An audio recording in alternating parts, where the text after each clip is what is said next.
교재 68페이지입니다. 성전에서의 모든 가르침과 논쟁을 뒤로 하고 나오시던 길에 예수님은 성전이 무너지고야 말 것임을 암시합니다. 이 이야기에 걱정에 앞선 제자들은 언제 이런 일이 일어나며 무슨 징조가 있을 것인지 묻습니다. 이에 예수님은 그때 메시아를 빙자하는 사람들이 많아질 것이고 난리와 지진, 기근이 있을 것이라고 답하십니다. 이러한 일이 있기 전에 복음이 만국에 전파될 것입니다. 무엇보다 환난의 날에 거짓 그리스도들과 거짓 선지자에게 미혹되어서는 안 된다고 엄중히 경고하십니다. 그리고 천지는 없어지더라도 예수님의 말씀은 없어지지 않을 것이니 주의하고 깨어 있어야 한다는 것을 거듭 강조하십니다. 오늘 본문 말씀은 별명이 소묵시록입니다. 소묵시록. 종말과 심판에 관한 묵시적인 예수님의 말씀이 기록되어 있다 해서 소묵시록이라고 하고, 이 말씀을 예수님께서 하신 것은 마지막 십자가에 달리시기 전에 한 주간을 고난주간이라고 하죠. 그 고난주간 화요일에 하신 말씀이다, 이렇게 우리가 이해할 수가 있습니다. 자, 종말, 마지막 때에 도대체 무슨 일이 있을 것인가? 참 마지막 때 이렇게 생각하면 괜히 마음에 부담도 되고 궁금하기도 하고, 언제 종말이 올 것인가, 종말에 어떤 징조가 있을 것인가, 모두가 궁금해할 만한 그런 내용입니다.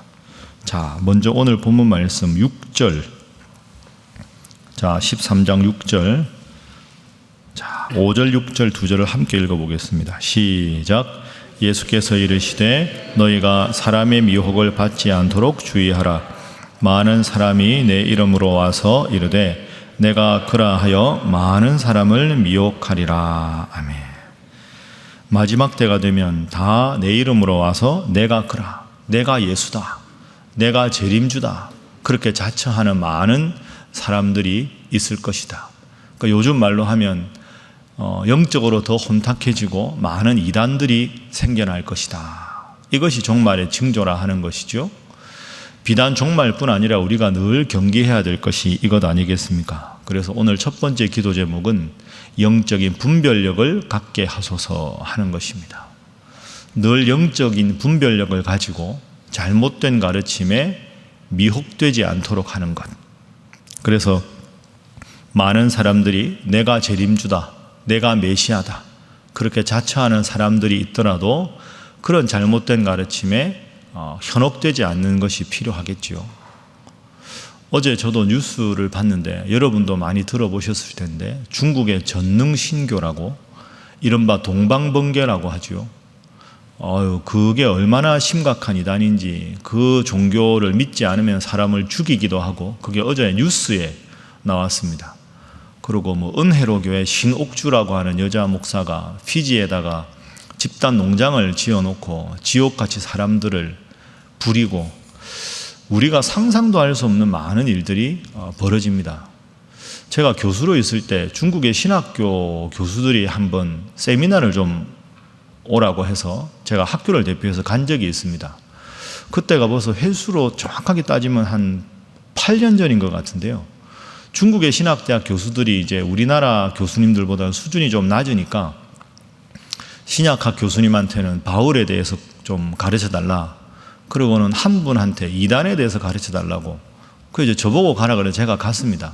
근데 어처구니 없게도 우리나라 이단이 아니고 중국 이단을 중국 교수들한테 한국 교수 보고 가르쳐 달라는 거죠. 그때 저한테 말씀하신 것이 전능신교, 동방번개였습니다. 이름부터 말이 안 되지 않습니까? 무슨 종교 이름이 동방번개가 뭡니까? 동방번개가. 그래서 제가 교리를 읽어보니까 도저히 이건 말이 안 되는 것인데, 근데 여러분도 가만히 보십시오. 이단에 빠지는 사람이 어리석은 사람만 그런 게 아닙니다. 저 정도 양식이 있고, 저 정도 신앙생활 했고, 저 정도 믿음 생활하는 사람들이 왜 이단에 빠질까 하는데 의외로 이단에 빠진 사람들이 많습니다. 그런 것 보면 참 사람이라는 게 똑똑하고 지혜로운 것 같은데 한편으로 얼마나 어리석은지 모릅니다.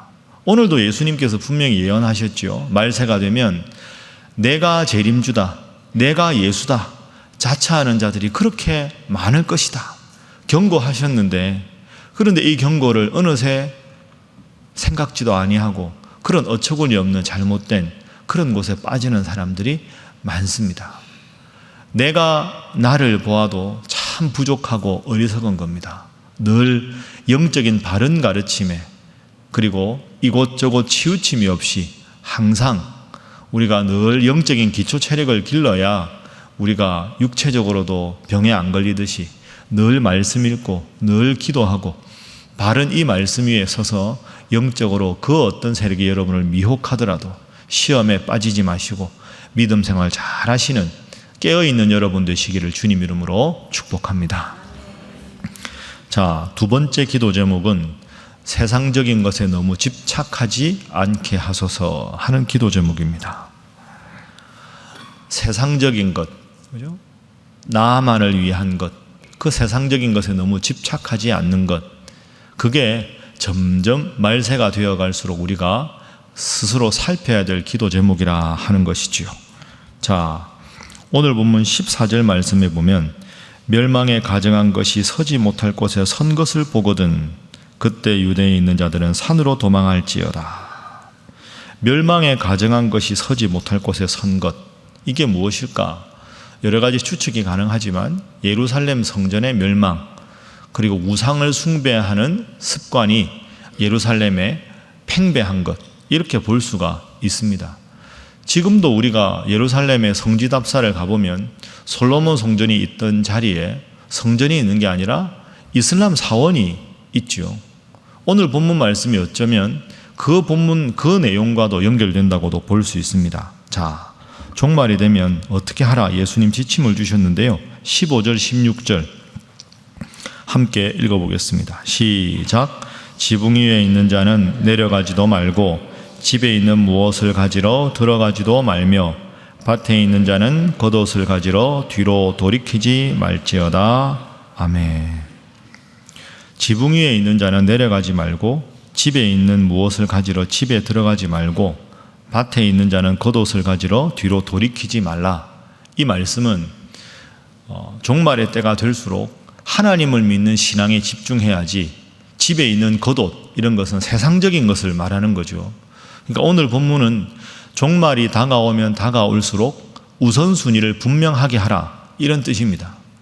하나님의 나라를 먼저 구하고 하나님 앞에 예배하는 일에 먼저 집중하고 이래야 되는데 하나님도 믿고 세상 속에서 많은 것도 얻고 이 우선순위를 정확하게 하지 않으면 때로는 하나님 믿는 일보다 세상적인 것에 더 집착하고 그런 습관이 계속 반복되다 보면 하나님을 믿기는 믿지만 하나님을 믿는 신앙이 2순위로 밀리고 3순위로 밀리고 저 아래에 밀리고 그러다 보니까 이제는 하나님을 믿는다는 것은 유명무실한 껍데기만 남고 세상적인 것을 추구하는 내 모습이 훨씬 더 내 삶 속에서 강화가 되는 것, 그게 종말에 우리가 경계해야 될 가장 중요한 점이다 하는 것이죠. 예수님을 믿는다는 게 중요한 게 아니죠. 예수님을 얼마나 제대로 믿느냐가 중요하고 하나님의 말씀을 듣는다는 게 중요한 게 아니라 그 말씀이 내 삶의 중심에 있느냐 있지 않느냐가 중요한 겁니다. 하나님과 재물을 겸하여 섬길 수 없다는 말은 재물이 필요 없다는 것이 아니라 하나님을 믿는 믿음이 중심이 되고 그 다음에 이 세상에서 살아야 될 재물을 구하고 건강을 구하고 다른 것들을 구하라, 그런 뜻이 되는 거죠. 예수님께서 말세에 너희가 믿음을 보겠느냐 이런 말씀을 하셨습니다. 생각해보면 이게 얼마나 무서운 말씀인지 모릅니다. 우리가 모두가 믿음 생활한다고 하는데 말세에 믿음을 보겠느냐, 그것은 삶의 첫 번째 우선순위에 주님을 두어야 한다. 그것이 가장 중요한 삶의 시금석이다. 이런 뜻으로 우리가 해석할 수가 있는 거죠. 여러분들이 안 그렇지만 가끔씩 보면 이제 우리 교회도 어느 교회도 마찬가지인데 주일 예배 출석 인원하고 새벽기도 나오는 인원이 차이가 날 수밖에 없죠. 가정적인 문제도 있고 거리 문제도 있고 다 그런 문제가 있겠죠. 그러나 우리가 늘 생각해야 합니다. 주일날 예배 한 번 드리는 것, 그것도 참 감사한 일인데 그것만으로 할 일을 다 했다고 생각하는 것 정말로 위험한 일입니다. 제가 어제 글을 하나 읽었는데 이렇게 썼습니다. 매일 성경을 우리가 읽고 이렇게 새벽기도 나오고 하는 것은 주식으로 하루 세끼 밥 먹는 거하고 똑같다는 거죠. 주일 예배를 드리면서 설교를 듣는 건 영양제 하나를 하고 같다는 겁니다. 여러분, 영양제는 밥의 보조식품입니다. 영양제만 먹는다고 건강해집니까? 아니죠. 매일 밥도 먹고 반찬도 편식하지 않고 잘 먹고, 그러다가 몸의 어느 부분이 허약해지면 그걸 보충하기 위해서 먹는 게 영양제고, 그때 먹는 게 비타민인데, 영양제 하나를, 비타민 하나를 먹는다고 밥 안 먹으면 우리가 건강해집니까? 그거 아니라는 거죠.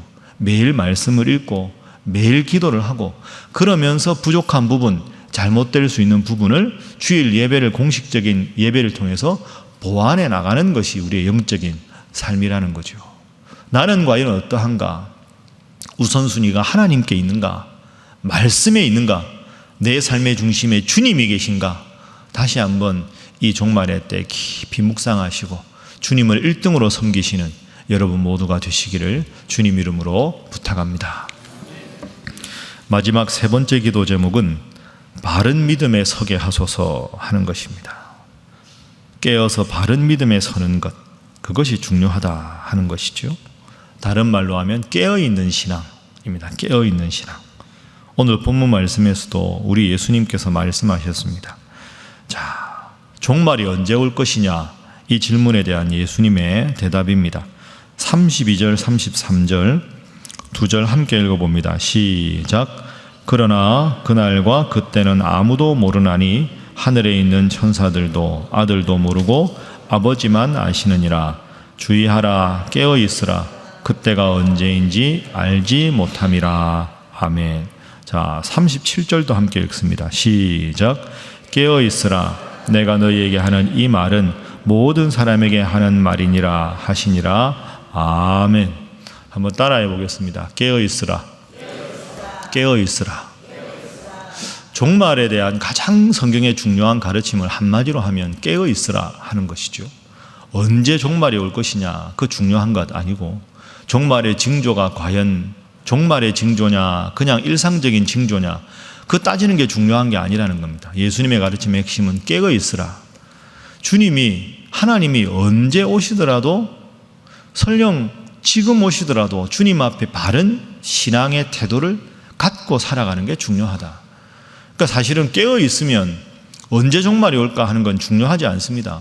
언제 오셔도 아멘 주 예수여 오시옵소서, 그런 태도가 우리 속에 있다 하는 것이죠. 깨어있는 삶, 그게 중요합니다.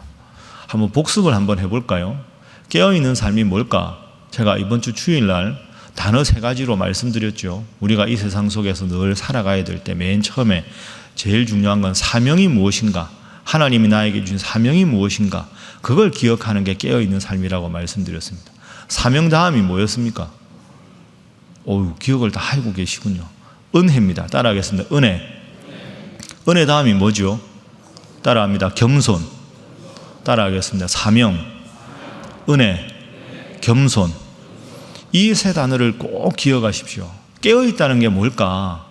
하나님이 나에게 주신 사명이 무엇일까?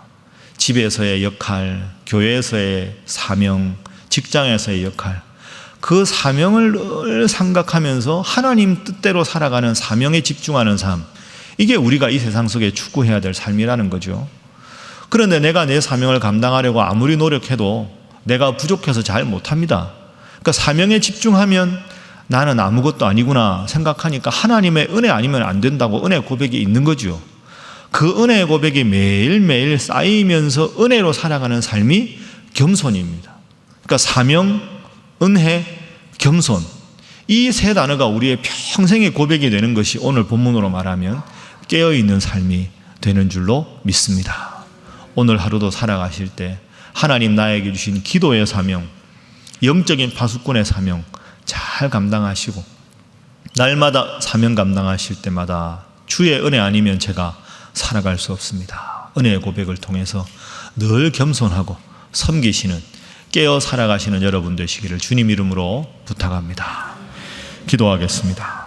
하나님, 항상 영적인 분별력을 갖게 하시고 우선순위를 분명히 하여 세상적인 것에 집착하지 않게 하시고 깨어있는 삶으로 사명에 집중하며 은혜를 고백하며 겸손한 삶의 태도를 갖고 살아가게 하여 주옵소서. 복잡한 한일 관계 가운데 하나님 함께 하시고 하나님께서 위정자들에게 지혜를 주시고 복잡한 중국과 러시아와 일본과 북한과 미국과의 이 모든 관계도 하나님 함께 하시고 어렵고 힘든 이 나라의 모든 문제를 우리의 기도를 주님 들으시고 친히 해결하여 주시옵소서. 다 함께 주님 앞에 기도하겠습니다. 주여 믿습니다. 주여 믿습니다. 주여 믿습니다.